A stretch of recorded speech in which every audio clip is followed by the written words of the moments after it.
Hello, my name is Gabriella Ambrosi and I am the President and CEO of Sequoia Senior Solutions. We provide in-home care for the elderly, and many of our clients are affected, unfortunately, by Alzheimer's disease. Last week, we had an opportunity to see how Alzheimer's disease affects the brain. Today, I will be speaking about how to have effective communication with a person affected by Alzheimer's. I will give you some tips on how to prevent and diffuse frustration and how to become a better listener.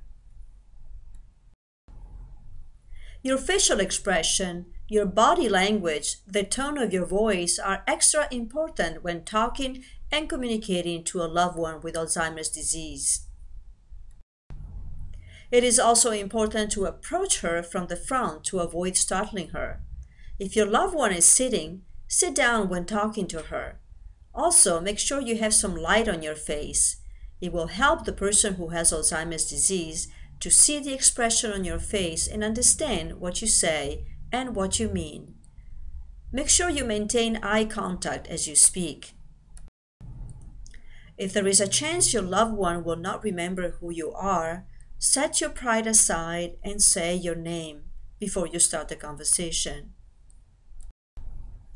Do not shout, as shouting makes understanding more difficult. This is true for everybody, but particularly for people with Alzheimer's. Do not get angry. Use simple, direct statements and information. Try to use words your loved one is presently able to understand. Do not give more than one instruction at a time. And do not press for an answer if that worries or confuses your loved one. Ask questions that require a yes or no response if that aids conversation and understanding. When speaking to a loved one who has Alzheimer's, keep the conversation simple. Giving one-step directions such as put the fork on the table rather than can you please set the table can be very helpful when communicating with a person who has Alzheimer's disease. Ask only one question at a time. Identify people and things by name, avoiding pronouns which can be confusing. Be positive. Instead of saying, for example, don't go outside, say, let's sit down and have a cup of tea. Rephrase rather than repeat. If the person with Alzheimer's has difficulty understanding what you're saying, try to find a different way of saying it. If he did not understand the words the first time, it is unlikely he will understand them a second time, even if you say louder.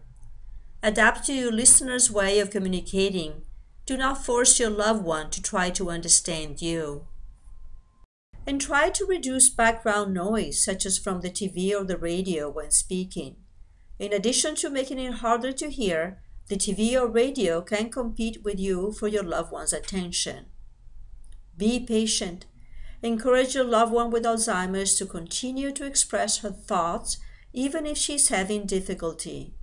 Be careful not to interrupt and avoid criticizing, correcting, and arguing. I hope you will find the suggestions useful. Remember, though, that these are only suggestions as every person is different, and when it comes to Alzheimer's, what works one time might not work the next. Most of all, be patient and forgiving to yourself. Providing care to a family member with Alzheimer's disease is an honorable but formidable task. Next time, I will speak about daily routines and how to make it easier for your loved one with Alzheimer's to follow directions. I hope to reconnect with you next week. In the meantime, feel free to visit our website at sequoiaseniorsolutions.com or call us at 707-763-6600 to find out how we can help you care for your loved one. Thank you for your attention and see me next week.